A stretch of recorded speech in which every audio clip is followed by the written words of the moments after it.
Bonjour à toutes et tous, je suis Élodie Bardot, fondatrice de la méthode Cohérence et vous écoutez Antinomique.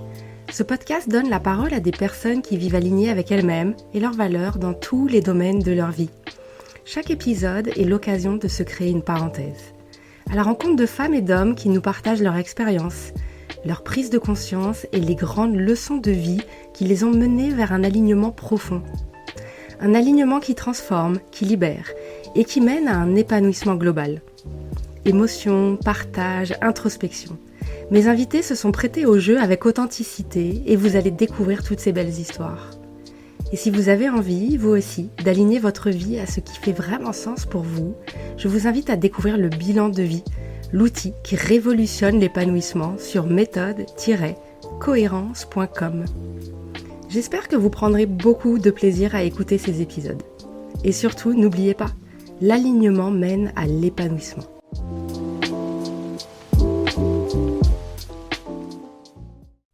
Bonjour à tous, aujourd'hui j'ai la joie d'accueillir Catherine Ollier. Passionnée par les vibrations, le corps et les fonctionnements psychiques de l'être humain, elle s'est tournée vers la sonothérapie il y a plus de 10 ans et en a fait sa vocation. Aujourd'hui, elle est reconnue comme l'un des visages de référence de la sonothérapie en France, à la fois praticienne et formatrice incontournable dans son domaine. Elle a fondé l'ESCA et le pôle sonothérapie près d'Annecy. Son expertise l'a aussi conduite à collaborer avec le magazine Yoga Journal, à animer des festivals et retraites aux côtés de grands noms du yoga, et même à partager un voyage sonore sur scène avec Natacha Saint-Pierre. Et parce que son parcours est marqué par une histoire intime et bouleversante, Catherine a choisi d'aller plus loin en créant l'association Les Papillons du Cœur, qui propose des séjours de reconnexion à celles et ceux qui traversent des moments difficiles. Aujourd'hui, elle nous partage cette histoire et la manière dont elle a transformé sa douleur en une force, au service des autres. Bonjour Catherine. Bonjour Élodie. Je te remercie d'être là. Je suis vraiment très très heureuse de ça. Et j'ai envie que tu te présentes, qu'on sache un peu qui tu es. Oui. Alors, me présenter, c'est justement ce qui est toujours difficile pour moi. Donc si je dois me présenter, je suis maman de 2 enfants.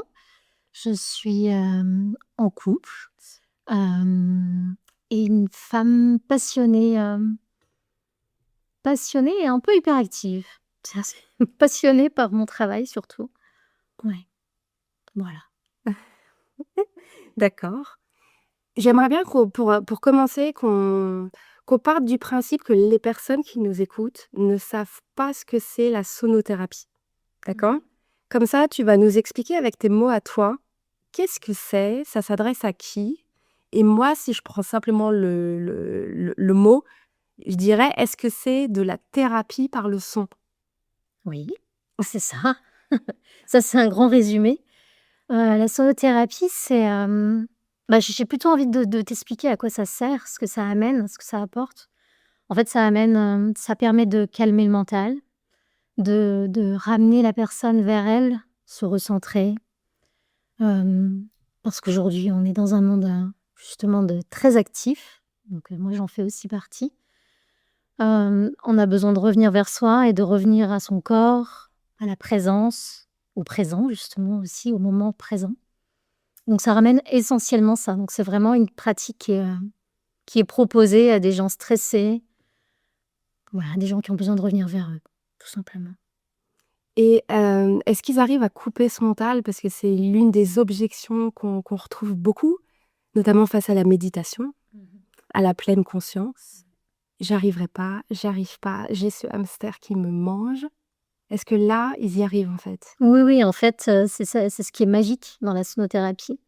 C'est qu'en fait, il y a plusieurs, portes d'entrée, c'est-à-dire qu'il y a le côté, vibratoire, des sons en fait, les sons. Donc j'utilise, pour expliquer un peu plus clairement, j'utilise des bottes tibétains, du tambour, du gong, plusieurs tailles différentes. Enfin voilà, j'utilise plein d'instruments comme ça qui amènent, des sons évidemment. Donc ça, on connaît déjà les sons, on connaît la musique, on connaît, aussi ce que ça peut nous apporter, les bienfaits que ça peut nous apporter émotionnellement. Mais là aussi, il y a en plus le côté vibratoire. En fait, la sonothérapie amène aussi ce côté, sensations corporelles grâce aux vibrations des différents instruments. Donc on va avoir des instruments plus graves, des instruments plus aigus, qui vont avoir des différentes sensations dans le corps. Et donc le fait d'amener et de poser aussi certains instruments sur le corps, en fait, ça amène la personne à vivre, de l'intérieur, en fait, ce moment de l'intérieur. Et donc forcément quand on est, comment dire?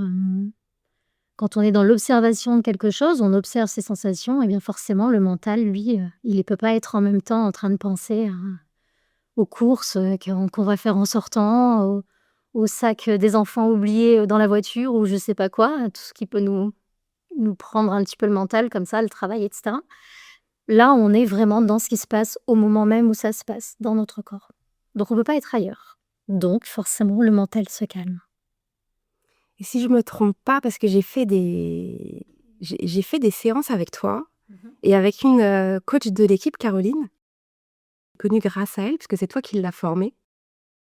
M'a vraiment interpellée avec vos 2 séances à toutes les 2. C'est de voir ce côté-là où en fait, même si mon mental voulait, partir à gauche, OK, il peut partir à gauche, Oui. sauf que les vibrations des sons font qu'en fait, à l'intérieur de moi et bah, ça va travailler, il va se passer des choses. C'est ça. Ça te traverse et tu vas regarder, tu vas sentir de l'intérieur ce qui se passe. Et donc, bah, plutôt les questionnements peuvent être plutôt du coup dans la sensation. Ah tiens, c'est rigolo, c'est chaud. Ah tiens, c'est rigolo, je sens plus que ça vibre à droite qu'à gauche. Et voilà, il y a du coup ce dialogue qui va être plutôt interne, mais orienté vers toi en fait. Donc souvent, ça démarre par ça. Et puis au bout d'un moment, ça finit aussi que le mental, au bout d'un moment, avec tous ces sons, il n'arrive plus à suivre en fait. Et là, c'est le calme plat. Je l'ai remarqué sur moi parce que moi je suis vraiment hyperactive, c'est qu'en fait, il y a des moments où à chaque fois dans vos séances toutes les 2, je décroche. Oui. En fait, allez, en fait, je rends les armes. C'est le fameux lâcher prise en Ouais, fait. c'est ça, qu'on n'arrive pas à faire. Oui, non, c'est très difficile. Et ce qui m'interpelle aussi à chaque fois, c'est, ton retour. Tu sais, c'est de dire: «Bah, là, j'ai ressenti tel blocage, telle sensation, peut-être qu'à ce niveau-là de ton corps, tu pourrais, t'orienter vers, des marches en nature», j'en sais rien. Mais en fait, c'est ce côté-là aussi que je trouve génial, c'est que tu arrives avec, je sais pas, toi, tu ressens des choses, Oui. en fait, en faisant ça. Alors, est-ce que tu peux nous expliquer un peu? Parce que Alors l'expliquer, c'est assez, enfin moi je l'explique de façon plutôt simple. J'ai l'impression qu'après toutes ces années, à utiliser la sonothérapie justement sur moi aussi, ça agit forcément sur moi à force de faire les séances et puis d'en recevoir aussi. De retrouver ce calme mental, de retrouver ce que moi j'appelle un état d'être naturel. Notre état d'être naturel, normalement, il est pas pollué par le mental comme il est aujourd'hui, hein. On n'est pas dans notre, origine, on devrait pas être, comme ça. Et en fait, le fait de travailler comme ça sur moi et bien moi j'ai retrouvé mon côté animal. Moi je l'appelle comme ça.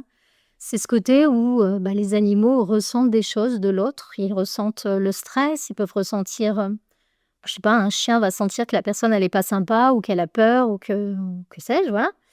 Et bien on ressent en fait, nous on a des capacités à ressentir tout ça et c'est juste naturel. Donc quand je fais un soin à quelqu'un, je retrouve cet état d'être, pour moi qui est 100 naturel, mon côté en tout cas animal et donc j'ai des informations qui me viennent.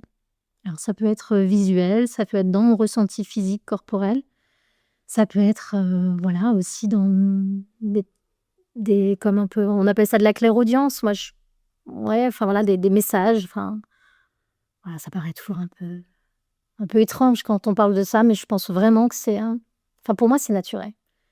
Je dis toujours que les oiseaux, qui partent pour faire la fameuse migration, se disent pas ils s'envoient pas un Google Agenda, on se retrouve à telle heure, tel jour, ils savent, mais comment ils savent? Ça c'est voilà, il y a pas besoin de chercher, c'est naturel, tout simplement. pour moi, c'est pas étrange parce que Mmh. comme tu parlais, des animaux, ils ressentent d'ailleurs, on parle aussi des bébés Oui, exactement. sur cette, qui ont pas ce langage-là et tout est non verbal et quand j'ai fait ma formation PNL, on nous disait: «Savez-vous quel est le pourcentage de votre communication non verbale?» Et c'est hallucinant Oui. et tu le sais, Oui. c'est 70%. Donc là, ce dont tu parles pour moi n'est pas étrange. En fait, ça devrait être ça qui est le leader et quand on parle d'instinct, d'intuition, c'est c'est de ça dont tu parles. À s'écouter, on devrait revenir vers ça. On devrait revenir vers ça et les personnes qui s'écoutent et qui arrivent à le plus coller à ça ont un chemin, une voie qui s'éclaire. Je Oui. sais pas ce que tu en penses? Oui, oui, c'est ça. Après, on est plus à l'écoute de notre environnement, des opportunités, des moments où on doit se reposer, des moments où on doit plutôt aller marcher, des moments où on peut être hyperactif et créative et cetera. Donc après, on est plus à l'écoute et on va moins se fatiguer. On garde notre énergie aussi. Ce qui est intéressant, c'est que moi, j'ai vu le avant-après. Donc, Caroline, je l'ai rencontrée en formation PNL. Donc, qu'elle avait fait une formation avec toi, la sonothérapie, où j'ai fait des soins avec elle. Et j'ai vu qu'elle avait aussi développé je sais pas comment on parle, c'est Cette transformation. oui, c'est cette acuité. Enfin, c'est pas une transformation, en fait, c'est plutôt on redevient un état d'être normal. Alors, oui, je sais pas quel mot on pourrait mettre sur ça. Donc, ça veut dire que toutes les personnes que tu formes, tu leur apportes cette ouverture-là? Mmh. C'est pour que je comprenne. Oui. Il y a 10 ans, tu t'es lancée dans la sonothérapie. Est-ce que tu peux un peu nous, comme ça, qu'on comprenne aussi, nous expliquer un peu ton parcours, tu sais, d'enfant, adolescent? Comment t'es arrivée là? D'enfant, adolescent, alors déjà, j'expliquerai un petit peu après, pourquoi, mais j'ai très peu de souvenirs. Moi, je suis un vrai poisson rouge. Alors raconter, mon enfance, mon adolescence, c'est très compliqué pour moi. Mais si je dois le résumer, j'ai habité dans un club hippique. Donc j'étais beaucoup dehors entourée de chevaux. Donc avec une forte sensibilité aussi. OK, je retrouve le côté animal dont tu parles. Oui, c'est ça, oui, oui.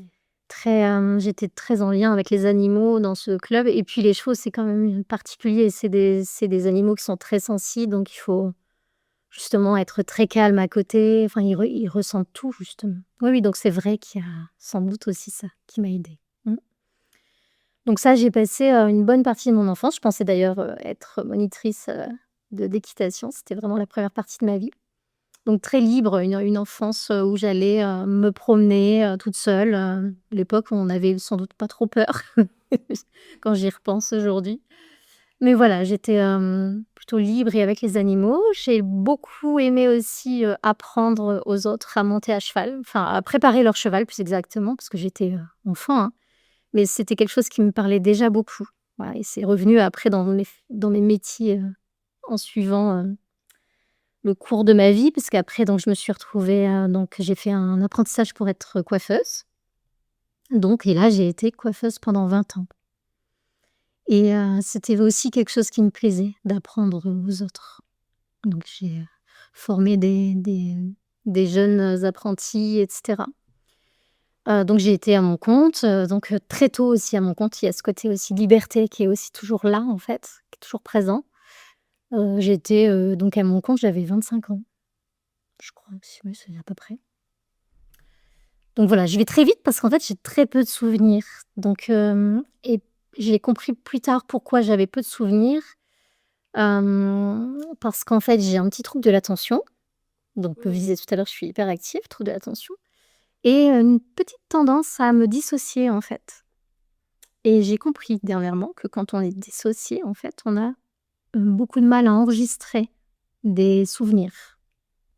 Ça fera peut-être écho, je le dis là parce que justement ça peut faire écho. J'en ai parlé à une personne cette semaine pour qui ça a fait écho, d'un coup elle a compris pourquoi elle avait pas de souvenirs de son enfance ou très peu en fait. C'est un peu flou moi je dis toujours que je suis un vrai poisson rouge. Alors, est-ce que je peux t'arrêter? Ouais. En fait, qu'est-ce que tu entends par dissocier? Ah oui, alors dissocier, c'est quand on est, en fait c'est pour moi si je dois le résumer, c'est quand l'esprit n'est pas dans le corps, c'est quand on se regarde de l'extérieur. C'est quand des fois il se passe quelque chose dans notre vie et on a l'impression d'être à côté, de regarder la scène, mais à côté de son corps ou d'être au-dessus ou d'être derrière. Enfin, je sais pas si c'est très parlant, mais en tout cas, voilà, toujours être un peu, puis aussi dans la lune évidemment. Je fais partie des élèves à qui on a pu dire, voilà, que je plane un peu, être un petit peu ailleurs, avoir du mal à être là, à être ancrée. Ouais. Voilà, donc je fais partie de ces gens-là, un peu, fly. Moi j'appelle ça fly. Donc voilà, donc la coiffure. Et la coiffure, c'est un métier, pour moi qui est pas fly. Ah! Non, et en fait, ce qui me permettait de pas être fly, c'est d'être debout. Donc moi, je suis pas fly quand je suis debout, quand je suis en mouvement. Donc c'est souvent l'hyperactivité est liée à ça, au trouble de l'attention. En fait, le fait d'être en mouvement, ça permet de rester dans le corps, de justement ne pas, dès qu'on est assis, si je me mets trop à méditer, je peux avoir, tendance à sortir et à être à l'extérieur de mon corps. Donc en fait, le mouvement, moi, m'a toujours aidée à être dans mon corps, à être là, à être présente. C'est un peu comme un exercice pour moi d'être là. Et et puis aussi prendre soin de l'autre, en fait. On prend soin des chevaux, prendre soin des gens, les coiffer pour moi, c'était une excuse pour être avec eux. Je me suis jamais sentie coiffeuse, je me sentais, j'aimais partager et comprendre les gens et surtout aller un petit peu gratouiller pour en savoir plus sur eux, en fait. Je suis très curieuse de l'humain et du fonctionnement de ouais, ça c'était déjà là. Voilà. Oui, et avant, dans la coiffure, tu étais plus dans une posture, d'écoute, Oui, et là, tu vas plus loin maintenant. oui. Oui, maintenant je vais plus loin, mais c'était pas prévu. En fait, la sonothérapie, moi, c'était pas du tout prévu, hein. Moi, je pensais rester coiffeuse toute ma vie, vraiment, il y avait pas de j'avais pas forcément d'envie, particulière. Si ce n'est que je commençais quand même à me poser des questions parce qu'en fait, j'avais beaucoup de clientes, plutôt des femmes, hein, qui se mettaient à pleurer, en fait, quand je les coiffais et donc moi, je me posais toujours cette question, en fait, à chaque fois que je revenais parce qu'après j'ai fait une partie de ma vie, à domicile, parce qu'en fait, j'ai un enfant qui est hyperactif, trouble de l'attention, donc c'est comme ça que j'ai compris que je l'étais aussi. Ah! Bref, et donc je me suis mise à être coiffeuse à domicile. Je t'arrête 2 secondes Ouais. parce que je trouve que c'est très intéressant ce que tu viens de dire, et j'entendais un podcast l'autre jour avec, Agnès Ledig Mmh. qui en parlait aussi, que c'est en se renseignant sur son enfant, si je me Oui. trompe pas, qu'elle a découvert qu'en fait elle était aussi comme ça, hypersensible.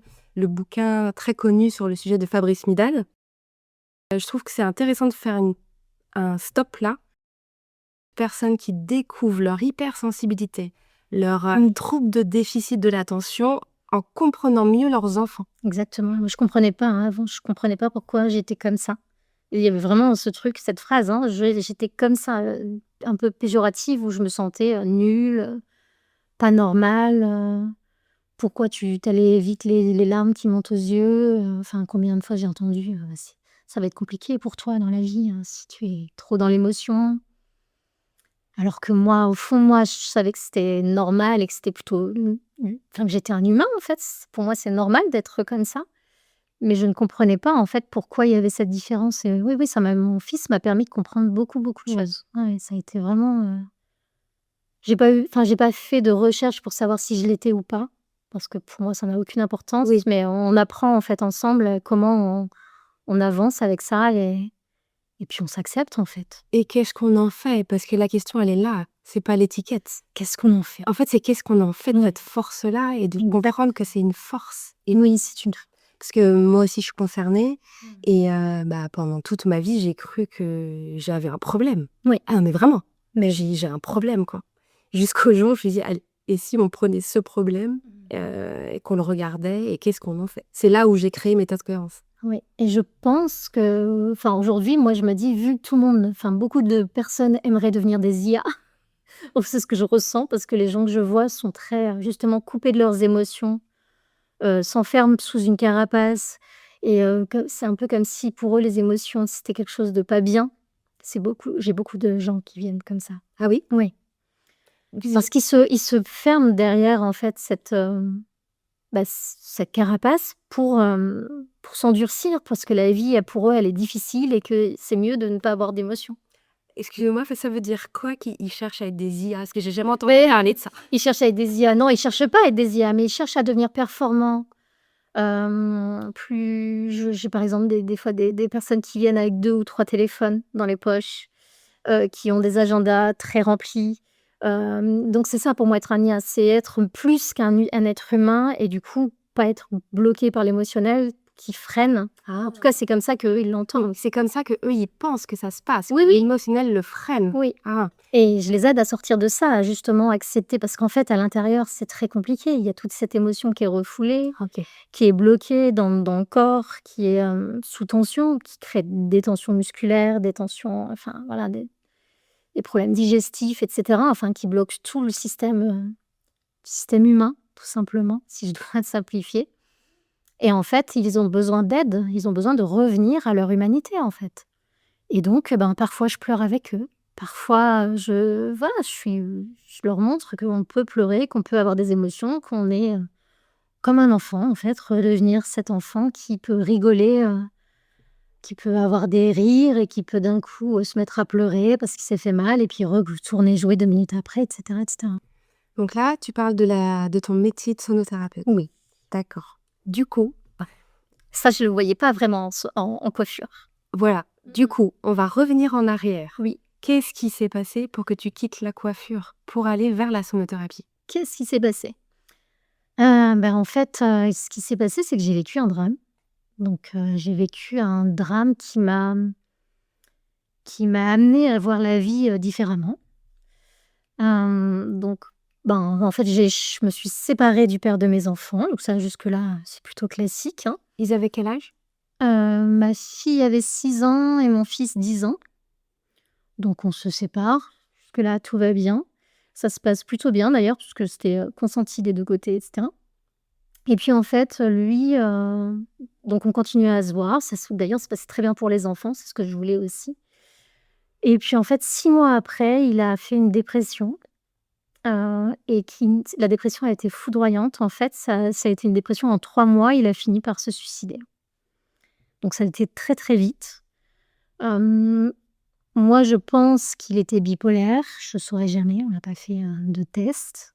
Voilà, je le dis parce que ça peut aussi des fois être, peut-être aider d'autres personnes, mais j'en sais rien. En tout cas, parce qu'au départ, il allait bien et ensuite, d'un coup, ça s'est, comme retourné, comme si la machine, d'un seul coup, s'était retournée et qu'il n'arrivait plus à, reprendre le dessus, en fait.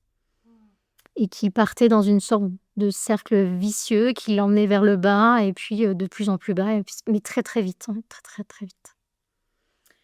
Et donc voilà, moi je l'ai vu, je l'ai accompagné, on a essayé de l'aider, donc quand je dis «on», ma famille, ses amis, enfin voilà. Et puis, en fait on n'a pas réussi tout simplement. Les médecins non plus. Hem Et puis, moi j'ai tenu. Alors évidemment ça a été un gros choc, forcément, que je me suis retrouvée vraiment, même si on avait cette crainte, cette peur, je pense voilà, enfin on n'y croit pas, enfin on se dit toujours: «Ça peut pas arriver» et puis, voilà, de toute façon c'est quelque chose qui est vraiment très étrange à vivre et très violent, en fait. Et donc moi j'ai tenu pendant 1 an. J'ai tenu pendant 1 an, j'ai réussi à tenir un peu la barre pendant 1 an et je me suis écroulée 1 an après. Il fallait que je finisse de régler des papiers, vendre la maison et cetera, enfin faire tout ce qui est, administratif. Je pense qu'il fallait que je tienne et puis, tout ça, ça prend beaucoup de temps et 1 an après, quand j'ai vraiment fini, d'ailleurs, je suis retournée voir le médecin qui s'occupait de lui. J'ai un peu bouclé aussi, beaucoup de choses 1 an après et moi, je me suis écroulée 1 an après et là, j'ai eu besoin, moi, d'aller chercher des méthodes pour prendre soin de moi parce que, voilà, je me voyais aussi partir vers, quelque chose de ce fameux cercle vicieux-là, négatif. Et en fait, voilà, plein d'idées à se dire: «Mais moi je peux pas», enfin voilà, je suis seule avec les enfants, il fallait aussi que je remonte et donc j'ai accepté de me laisser descendre un petit peu pour pouvoir, souffler et chercher, comment faire pour aller mieux, en fait. Ce qui est très courageux, de accepter de descendre un petit peu. Ouais, Parce qu'il y a 2 enfants. oui, et puis surtout il y avait plus que moi et qu'ils avaient très, très peur aussi, forcément puisqu'ils ont vu leur père aller mal, donc c'était très compliqué. Mais je leur ai dit que moi j'avais besoin de ce temps-là pour prendre soin de moi. Donc, voilà, j'ai essayé de leur parler avec des mots, de leur âge pour leur expliquer et puis au fond de moi je me disais: «Au fait, c'est aussi pour eux, si un jour ils ont besoin, ils sauront que des fois on n'est pas bien et c'est normal de pas aller bien là, dans ce genre de moment» et eux aussi d'ailleurs n'allaient pas bien, hein. Donc on accepte ce moment et on va y arriver en fait, voilà. C'était ça un peu l'idée. On va réussir à remonter. Tu l'avais cette vision? Oui, Ça fait une grosse différence, à mon avis. oui. Il y avait vraiment ce truc de: «Je sais pas comment je vais faire, mais je vais chercher comment faire et je vais y arriver». Et en fait, il y avait aussi cette, vulnérabilité aussi à se dire, voilà, je leur montre la j'accepte d'être triste et de leur montrer en même temps, ça faisait 1 an que je me tenais, que je retenais ça aussi, hein. Il y avait cette force en moi au début, c'était quand même le premier réflexe de tenir. Je vais tenir là-bas, je vais tenir tout ça va bien se passer, je vais tout contrôler et tout ça et tout ça. Et puis au bout d'un moment, non, de toute façon je ne pouvais plus. En fait, je ne pouvais plus. C'était en mois de décembre, c'était le mois le plus fort pour une coiffeuse. C'est le mois où on voit tous les clients en un seul mois et tous les jours, je leur annonçais en fait que j'arrêtais. J'ai pris la décision de reprendre une grosse bouffée d'oxygène et de leur dire: «J'arrête. J'ai besoin de me retrouver. Je sais pas du tout ce que je vais faire, mais j'arrête». Et en fait, j'avais beaucoup de chance parce que j'avais une bonne clientèle qui m'a dit et qui savait, ils connaissaient mon histoire aussi, hein. Ils m'ont dit: «Bah, écoute, prends le temps et puis on te rappellera». Et en fait, j'ai laissé les gens me rappeler et je me suis dit: «On verra bien qui me rappellera». Mais moi, ça me laisse de l'espace pour faire autre chose. Et donc j'ai commencé à chercher de nouvelles pratiques et j'ai rencontré un prof de yoga. Je le savais pas à l'époque, je l'ai su longtemps après, mais en fait, il était extraordinaire. Mais je savais pas que c'était mon premier prof de yoga et c'était un monsieur de donc il devait avoir 74 ans et j'ai commencé à faire des cours avec lui et c'était très dur parce qu'en fait, ces cours étaient très, très, très exigeants. Donc des cours de yoga les yeux fermés. On devait compter nos respirations, être très, très, très dans l'attention de notre corps, de nos postures et cetera. C'était un yoga très doux, enfin c'est un yoga très doux, c'est du Vini yoga, mais par contre une exigence, très forte et j'y arrivais pas. J'arrivais pas à compter, j'arrivais pas à savoir, j'arrivais pas, je partais en fait. Alors pour expliquer justement pourquoi j'ai compris après que j'étais comme ça, encore un petit retour en arrière. En fait, quand on vit un choc comme ça aussi fort, un choc, et dramatique, j'ai eu un choc post-traumatique où je me suis dissociée de mon corps. Donc, j'ai vécu une dissociation. Je l'étais déjà un petit peu comme ça dans mon tempérament. J'étais déjà un peu fly, un peu à l'extérieur. Mais là, avec le choc, j'étais plus du tout dans mon corps et je n'avais plus du tout envie d'y être, en fait. Alors, je fais une parenthèse pour que les Oui. gens qui écoutent comprennent que ce que tu es en train de dire arrive fréquemment Mmh. pour les personnes qui vivent des épreuves, des drames, des traumatismes. En fait, c'est tellement violent Oui. que le corps, le mental se dit: «Je suis pas capable». Donc il met en place une stratégie d'évitement.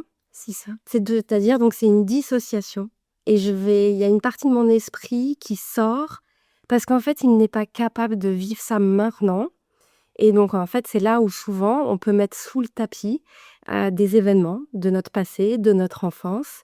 On ne s'en occupe pas. Oui. On continue de vivre Et on reste toujours légèrement dissocié, un peu à côté. exactement et en fait, on reste traumatisé inconsciemment par ce qu'on a vécu, mais qu'on n'a jamais géré et ça peut ressortir des années plus tard. Oui. C'est là, je finis la parenthèse, mais c'est vraiment que les gens comprennent que ce prince que tu as vécu, Catherine, bah, ça arrive à d'autres personnes Oui, et qui comprennent pourquoi il y a des choses qui ressortent des années après. oui. Voilà, c'est ça. Exactement, parce qu'en fait, le corps est rempli d'émotions et c'est trop fort, donc c'est un mécanisme naturel qui nous protège. Parce que si j'étais restée dans mon corps, je pense que j'aurais pleuré pendant 6 mois non-stop, j'en sais rien. Même si bien sûr je pleurais quand même, hein, évidemment, il y a quand même de l'émotionnel, mais c'est trop douloureux en fait. Et, et donc il m'a pris un peu sous son aile, ce prof, et j'ai commencé à faire, donc au début je faisais qu'une fois par semaine. Et au bout d'un moment, il m'a ouvert ses portes sans me demander plus d'argent. Il m'a dit: «Bah, viens, le plus possible». Et comme je m'étais laissé de l'espace au niveau du temps, ben, je faisais 3 cours par semaine et ça m'a fait vraiment beaucoup, beaucoup de bien et ça a été du coup progressif. Progressivement, je suis revenue vers moi. Bon, enfin, aujourd'hui, avec le recul, j'ai dû mettre 3 ou 4 ans avant de vraiment revenir dans mon corps. Mais en tout cas, ça m'a énormément aidée et je pense vraiment que ça m'a même sauvé la vie. Sincèrement, moi, en tout cas, je le vois comme ça. Je sais pas, Je sais pas ce que j'aurais trouvé d'autre, comment ça se serait passé, mais ça m'a vraiment, vraiment aidée, vraiment. Il y a des personnes qui peuvent prendre des antidépresseurs, qui Oui, je voulais pas. je sais, Mmh.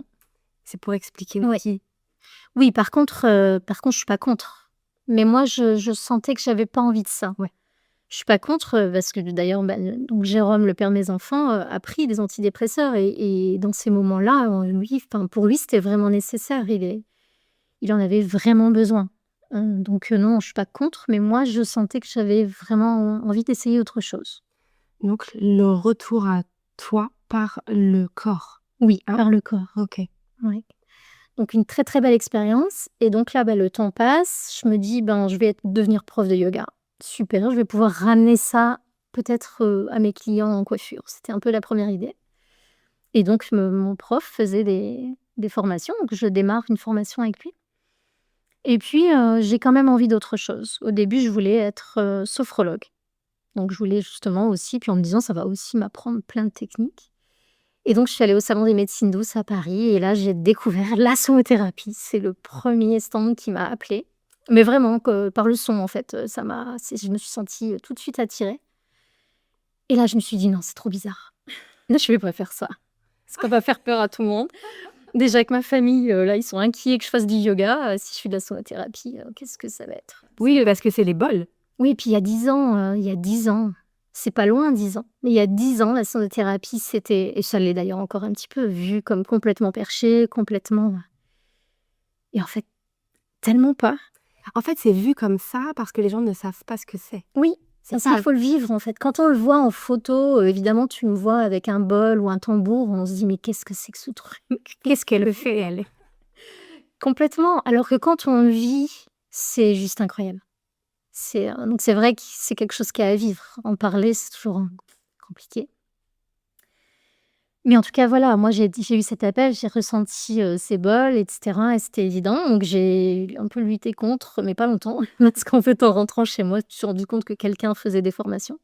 Donc une psychothérapeute qui elle, était allée en Inde et avait ramené, cette pratique et donc bah, justement quelqu'un de très terre à terre, elle est psychothérapeute et voilà, donc j'ai commencé à me former comme ça et à découvrir un nouveau métier alors que, bah, c'était complètement inattendu mais et vraiment, c'est passionnant, en fait. Et depuis, ça fait 10 ans et je me lasse pas du tout, du tout. C'est tout ça avance, ça change tout le temps, tout le temps, tout le temps.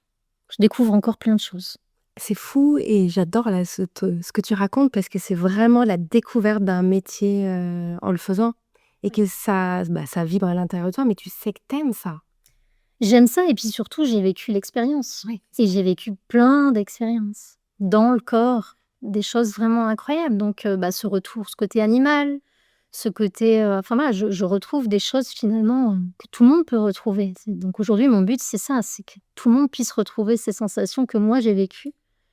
Et ce retour au corps, aujourd'hui, tout le monde enfin tout le monde, on est très pris par la vie, par les activités, très, justement très pris à l'extérieur. Donc ramener, aujourd'hui les gens dans leur corps, j'ai envie de dire, c'est pour tout le monde. Donc le yoga, la sonothérapie, Mmh. on pourrait dire que ça t'a sauvée, Oui, d'accord et alors c'est quoi la suite? Comment tu as fait pour en vivre? C'était tes clientes? pas du tout. En fait, Ah! après j'ai été rappelée à peu près par 60 je dirais de ma clientèle, donc j'ai repris la coiffure. Et puis j'ai continué, j'ai développé la sonothérapie, donc j'ai commencé à faire des séances collectives. C'était vraiment, un grand, grand plaisir pour moi de partager en collectif, j'adorais ça. Parce qu'aussi, j'étais tellement, encore à l'époque, trop dissociée, donc je ne pouvais pas rester en place. Si je restais en place et que je faisais des bols, je faisais sonner des bols, je m'évadais trop. Donc il fallait que je bouge. Donc j'ai développé en fait ma technique parce qu'à l'époque, il y a 10 ans, les gens qui faisaient de la sonothérapie ne bougeaient pas. Ça s'appelait des concerts d'ailleurs, à l'époque, ça s'appelait pas des voyages sonores. À l'époque, je parle comme un petit peu comme une vieille. En 2015? Ouais, c'est ça. Donc mais c'est vrai, donc à ce moment-là, c'était des concerts et moi, je voulais bouger, en fait, il fallait que je bouge. Donc j'ai commencé à faire ma propre technique, à développer mes propres techniques et surtout à venir très, très près de chaque personne. Donc je viens très proche du corps de chaque personne, même s'ils sont allongés, même s'ils font et donc mon objectif, c'était d'avoir 50 personnes. J'aime bien les challenges un peu Et donc ça a été un peu mon but, c'était de faire des grands voyages sonores, c'était un peu mon rêve, en fait. Parce que j'adorais ça, parce que c'est moi, en fait, j'adore bouger. Mmh. Et donc là, pour les gens qui le vivent, c'est assez incroyable d'avoir le bol très près du corps, d'avoir les vibrations si proches. En fait, c'est comme quand on va dans un concert et qu'il y a ces baffes-là, ces enceintes qui sont elles sont pas proches justement, mais qui vibrent fort dans notre corps. En général, on aime ça. Ben là, c'est ça, en fait. C'est ce que je fais vivre aux gens. Dans les concerts, on sent ça. Oui. Quand on va dans la Et en fait, on se sent Oh là là. traversé complètement. traversée. Ouais. Ah oui, c'est vraiment ça. Et c'est vrai que j'ai fait les séances de sonothérapie et là maintenant je comprends ce que tu dis. Mmh. Oui, c'est vrai. Ouais, ouais. Donc voilà.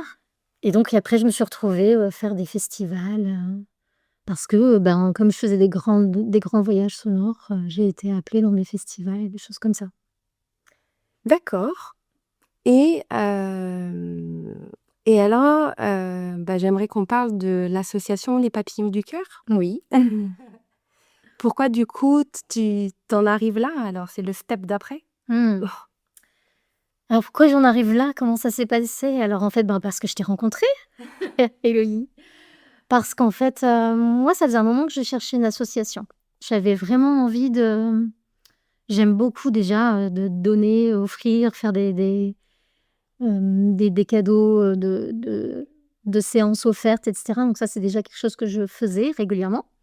Mais j'avais envie d'aller donner mon temps, en fait, d'aller donner, proposer ce que je sais faire dans une association. Donc j'étais déjà dans cette recherche de chercher une association, mais je ne trouvais pas une association qui me parle et enfin, je sais pas comment dire, il faut qu'il y ait un truc, quoi, il faut que ça matche. Et il y avait pas encore ça. Et tu avais envie en fait de tout ce que tu fais, déjà dans ta pratique, Oui, tu avais envie de le transmettre, oui, c'est ça? oui.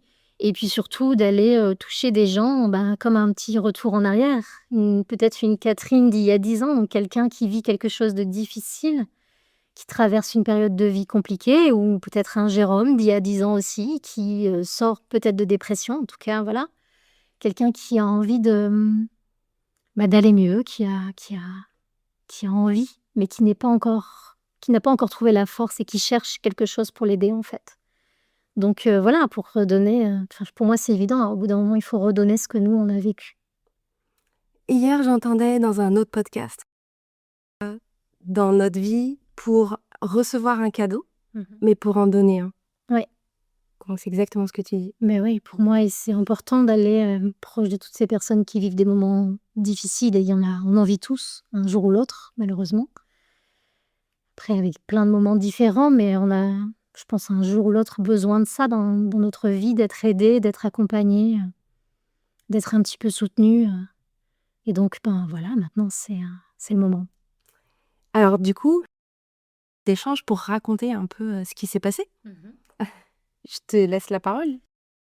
Ce qui s'est passé? Eh bien, j'avais très envie de faire une constellation familiale, et voilà, j'avais ça dans un coin de ma tête. C'est le chemin de l'olivier. Pour ceux Oui. qui savent pas trop ce que c'est, sur Netflix, on peut Mmh. comprendre un peu et voir, parce que j'ai du mal à expliquer Oui, aussi. c'est vrai que si on doit expliquer, c'est compliqué. Oui. Donc ça, c'est très bien. Le chemin des oliviers, c'est C'est ça? le chemin de l'olivier. Oui. Donc moi, j'avais déjà vécu ça il y a quelques années, j'avais envie de revivre ça, et voilà, parfois la vie nous amène des choses comme un cadeau, et en fait, j'ai reçu un message de Caroline, donc la fameuse Caroline que j'ai formée en sonothérapie, qui faisait un message partagé et qui disait: «Moi, je peux pas, j'étais censée faire une, constellation familiale ce week-end, je ne peux pas y aller. Est-ce que quelqu'un peut prendre ma place?» Et incroyable, j'étais disponible un week-end, donc ça déjà, c'était incroyable, et donc j'y suis allée, et je ne connaissais personne, et en fait, tu veux raconter la suite ou? Je fais ce que je peux. Oui, vas-y. Oui. Rigolo. Et donc du coup, c'est le groupe où moi j'étais. Oui. Avec 2 autres personnes de l'équipe Méthode Cohérence, et on s'est rencontrés et c'était très étrange parce que tu ressembles comme 2 gouttes d'eau à ma meilleure amie. Et il y a eu un feeling qui s'est passé, et dans nos échanges, on s'est rendu compte que nos 2 garçons, ont le même prénom, donc qui n'est pas un prénom commun. Non. Donc déjà, c'était enfin bon, bref. Après, c'est ce qui s'appelle les petits signes de la vie, on va pas rentrer dans le détail. Oui. Et c'était, ouais, et c'était intéressant parce qu'en fait, c'est toi que j'ai choisi pour vivre en fait ma constellation parce que c'était moi, C'était toi qui étais constellée. c'est ça. Et c'est toi que j'ai choisi parce que ça me paraissait évident qu'il fallait que tu le fasses. Et voilà, il y a une magie qui s'est faite sur cet instant-là. Et après, on s'est dit toutes les deux, il faut qu'on se revoie. Mhm. Et d'ailleurs, je dis souvent à mes clients, il y a des moments où vous savez pas ce que la vie vous réserve, mais il y a une chose qui est très importante de faire, c'est de tirer le fil. Oui. Et c'est ce que j'ai fait moi, et toi aussi. Oui. On s'est rencontrés et on s'est dit toutes les deux dans nos têtes, il faut qu'on se voit. On ne sait pas pourquoi. La rencontre était tellement étonnante que ça pouvait pas être que ça, même si déjà Il y a trop de déjà signes, incroyable. en fait. Oui, c'est ça. Ouais. Et du coup, on s'est revus. On savait pas pourquoi d'ailleurs. Non. Hein On s'est dit, on va aller boire un thé et puis on verra bien. Et là, d'un seul coup, tu m'as dit que tu voulais créer une association. C'est ça. Et alors là, je me suis dit, bah, c'est incroyable. Parce que, bah voilà, donc là, je t'ai dit que bah, moi, j'en cherchais une, en fait. Et en fait, le thème, en plus, c'était le même. C'était le même parce que moi, j'ai l'histoire de ma maman que j'ai connue. Enfin, je suis née, elle était dépressive et elle est restée toute sa vie dépressive. Mm. Et j'ai vu les dégâts de cette maladie, des antidépresseurs. Donc, on est arrivé en fait sur ce sujet-là. Et toi, tu as parlé du papa de tes enfants. Et on s'est rendu compte toutes les deux, tu me dis si je me trompe, hein, mais qu'on est très complémentaires. Oui. Toi, tu agis vraiment sur le corps et moi, Mm. j'agis vraiment sur le mental. Oui. Et c'est là où c'est devenu une évidence. Et que oui, j'avais un projet d'association, mais pas seul. Et c'était un projet, c'était... Voilà, Oui, c'était. une envie. Oui, oui. Et quand on s'est rencontrés, quand on en a parlé, en fait, l'envie, elle est devenue « Oh là là là là, mais il faut le faire !» Et là, tu m'as parlé du livre. Ce fameux livre. Oh, rappelle-moi-le, parce que poisson rouge. Hein. Ok. Donc du coup, en fait, quelques semaines avant, je venais de terminer un livre qui s'appelle Un abri de fortune d'Agnès Ledigue. Et ce livre-là a été un peu, mais un coup de poignard très gentil, attention, hein, parce que ça faisait quelques années que je portais cette envie de faire une association sur ce sujet-là et que je l'avais mis de côté. Et quand j'ai lu le livre, j'ai fait oh là là, et en fait, je sautais chez moi, en fait, j'étais bon en me disant c'est pas possible, il faut vraiment que je le fasse. Et c'est à ce moment-là où je le finis et en fait, je t'ai rencontré. Oui. Et donc, moi, tu me parles de ce livre. Je l'achète tout de suite parce que ça m'intrigue. Je le lis très vite.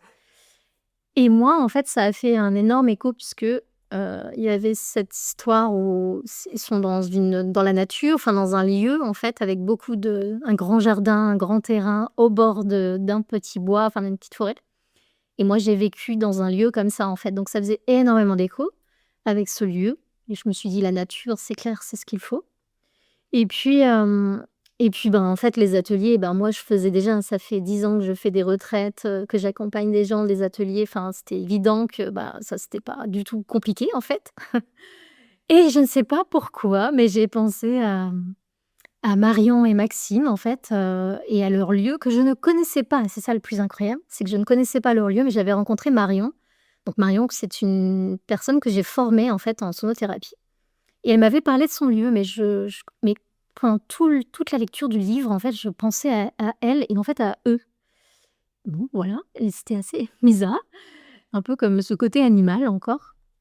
Et donc, je lui ai envoyé un petit message et je lui ai dit: «Faut que je vienne vous voir, faut que je vienne vous parler de quelque chose».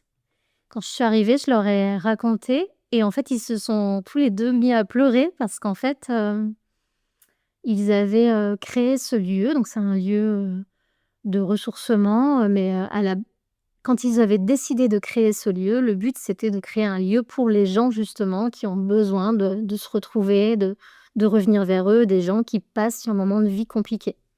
Et là, comme c'était un lieu qu'ils avaient lancé depuis pas longtemps, en fait, c'était pour l'instant, ouvert aux touristes, en fait, pas encore à des gens, blessés par la vie, j'ai envie de dire. Et donc ça les a beaucoup touchés quand je suis venue leur dire que c'était chez eux que je sentais ça. Je suis pleine de frissons. Ça les a beaucoup émus, en fait, parce qu'ils se sont enfin voilà, c'était juste, enfin voilà, c'était encore improbable et incroyable. Et donc voilà, et donc maintenant on est 4 autour de cette association et c'est un beau projet. Ouais, c'est un très beau projet et c'est fou parce que c'est un alignement. Oui. de planète, entre guillemets, cette fameuse expression. Moi, je l'ai vraiment ressentie sur ce projet-là. Ça a été très vite, Oui, les rencontres. On s'est tout de suite très, très bien entendus, tous les 4, oui, et on avance et c'est fluide. oui. Et cet été, donc on a créé le logo, le site internet Oui. et avec, la nouvelle à vous annoncer, c'est qu'en fait, on s'est lancé, on lance l'association.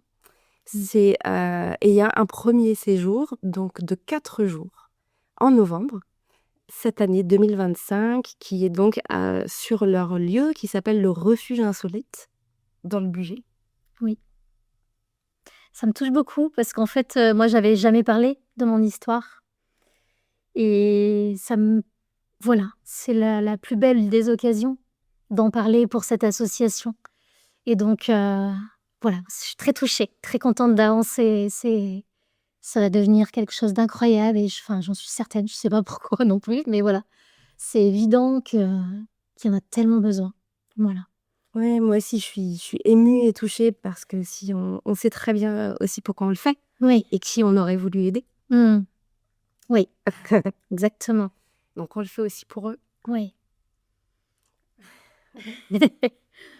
Et voilà, encore une belle émotion qui Ok. passe. Qu'est-ce qu'on peut vous dire? On peut dire que c'est 4 jours et qu'en fait, l'objectif, c'est d'accueillir un groupe de 6 à 12 personnes maximum. Oui. Que pendant 4 jours, on va les chouchouter. On va prendre soin d'eux. Ils vont avoir des Des ateliers pour, apprendre aussi à revenir vers eux, apprendre à prendre soin d'eux. Des choses, des clés en fait qu'ils pourront après emporter chez eux et continuer à voilà, à chaque jour de leur vie, l'après en fait. Et pour ce nouvel élan, en fait, c'était aussi ça l'idée, hein, d'un élan, l'idée des papillons. Et puis aussi, la nature qui est, aussi importante et qui, nous relie aussi, nous 4 avec Maxime et Marion. Oui. Parce qu'en fait, la nature, elle est aussi importante, c'est accessible pour tous. Aller marcher en forêt, c'est quelque chose qui est gratuit, qui est simple et donc on veut aussi leur réapprendre à faire ce genre de choses, aller se reconnecter à la nature. Oui. Moi, c'est la nature qui m'a sauvée il y a quelques années. Ouais. Parce que j'ai fait un burn-out extrêmement violent, Mmh. mais vraiment. Et c'est le fait d'être partie en nature Oui. qui m'a permis de me relever et d'avancer. Et je pense qu'on veut tous transmettre aussi toutes les choses qu'on a appris et qu'il est temps vraiment de les mettre à profit de ces personnes qui vont pas bien. Et on veut leur dire que il peut y avoir un avenir différent. Que c'est Exactement. possible. Ouais. Vraiment que c'est possible. Sur cette association, le site internet, c'est associationlespapillonsducoeur.org. Si je peux expliquer, on a vu avec Marion et Maxime que le séjour de 4 jours, il est complètement bénévole par rapport à nous, nos accompagnements. Oui. C'est notre souhait. On leur offre aussi un profil de personnalité avec un débrief d'1 heure et demie. Il y a toutes ces séances sur place. Et ce qu'on aimerait, c'est que ce soit totalement gratuit. Aujourd'hui, ça coûte 220 € par personne, mais nous, l'objectif, et c'est là où on va faire des appels de dons, on va faire une campagne de crowdfunding. Oui. En fait, ce qu'on aimerait vraiment, c'est que les gens participent et nous offrir ces séjours-là à 12 personnes Oui. qui seraient recommandées, alors peut-être par des thérapeutes, peut-être qu'ils auraient été en clinique, suivis pour un burn-out. En fait, qui sont déjà dans cette phase d'après, ou un après, une rémission de cancer aussi. Oui. En fait, c'est vraiment ce public de vulnérabilité. Oui. Et s'est dit, ah, mais il y a ma sœur qui vient de vivre ça, Oui. ce serait formidable pour elle. Donc voilà, c'est ça qu'on veut, nous, c'est offrir ces séjours-là. Oui. Moi, je vous invite vraiment à lire le livre. Un abri de fortune, Agnès le dit, Ça permet Oui. aussi de visualiser un petit peu ce qu'on veut faire. ce qu'on veut faire, c'est ça. Et puis, la belle énergie qu'il y a autour de tout ça. Et ensuite, puis peut-être aussi, ça peut être aussi des gens comme nous qui ont envie de redonner, juste peut-être participer à l'association en donnant 1 €, 10 € ou plus, si le cœur vous en dit, pour, comme nous, voilà, on va redonner dans cette association ce que nous, on a pu recevoir à d'autres moments, comme avec mon petit papy yoga, par exemple, mon petit Jean-Luc, comme je dis toujours. bien, j'ai envie de redonner, et bien là, si vous ne pouvez pas redonner, mais que vous donnez 1 €, et bien, vous pouvez contribuer aussi à aider et à participer. Et si ce papillon-là s'envole comme on aimerait, parce que c'était notre point commun quand même à tous les 4, et je veux quand même en parler, c'est que notre envie, c'est d'aider le plus de personnes possible. Donc c'est pas de se limiter à un séjour, Oui. à un endroit. C'est que ça, on pourrait le reproduire dans beaucoup d'endroits en France ou ailleurs. Oui. C'est ça en fait aussi qu'il faut. Oui, on aimerait qu'après ce soit un petit peu reproduit et aider d'autres personnes à se lancer aussi. C'est ça. Et d'autres lieux comme celui de Marion et Maxime qui voudraient accueillir 1 semaine par an Oui. un séjour de l'association Les Papillons du Cœur. Dans l'équipe Méthode Cohérence, il y a des coachs qui pourraient encadrer ces séjours-là. Toi aussi, il y a des sonothérapeutes qui pourraient Exactement. encadrer en bénévole. Oui. En fait, c'est ça qui était aussi très très beau dans dans ce projet. C'est qu'on est suivi, en fait. Il peut faire des bébés. Il peut faire plein de petits papillons. Oui, trop bien. Oui.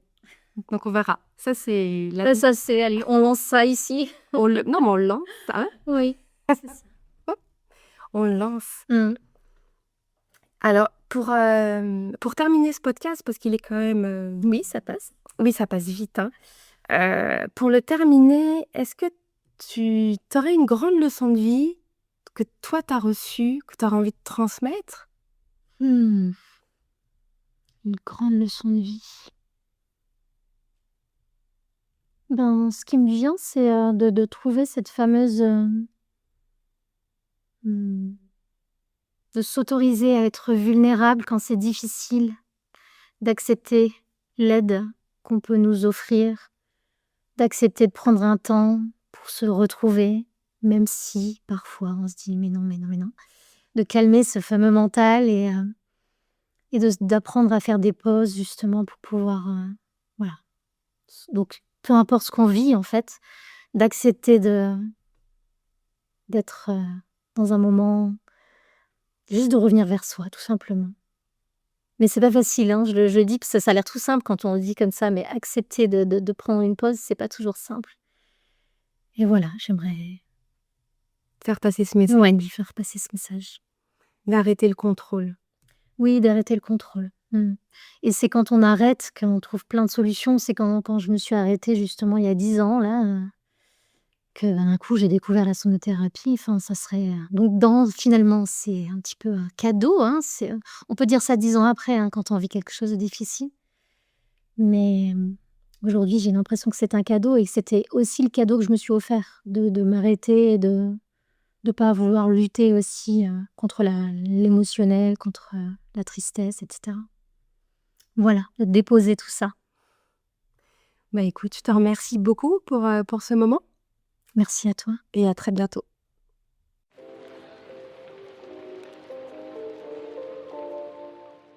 Merci infiniment d'avoir écouté cet épisode. J'espère qu'il vous a inspiré autant qu'il m'a touché. Pour en savoir plus sur ce podcast, sur mes invités ou sur le bilan de vie, rendez-vous sur méthode-cohérence.com. Et si vous connaissez des personnes qui vivent pleinement alignées avec elles-mêmes et que vous aimeriez entendre ici, je serais ravie de recevoir vos suggestions. Vous pouvez me les envoyer directement sur Instagram ou LinkedIn sur mon compte Élodie Bardot. Si ce podcast vous parle, vous inspire, vous fait du bien, alors vous pouvez nous aider à le faire connaître en le partageant autour de vous, en laissant une note, un commentaire ou simplement en parlant à une personne que cela pourrait toucher. C'est grâce à vous et à ce bouche à oreille précieux qu'Antinomique pourra continuer à vivre longtemps et à toucher encore plus de belles personnes en chemin. Je vous retrouve très bientôt pour un nouvel épisode. D'ici là, prenez soin de vous et que votre journée soit lumineuse et alignée. Et bien sûr, retrouvez Antinomique sur toutes les plateformes de podcast habituelles.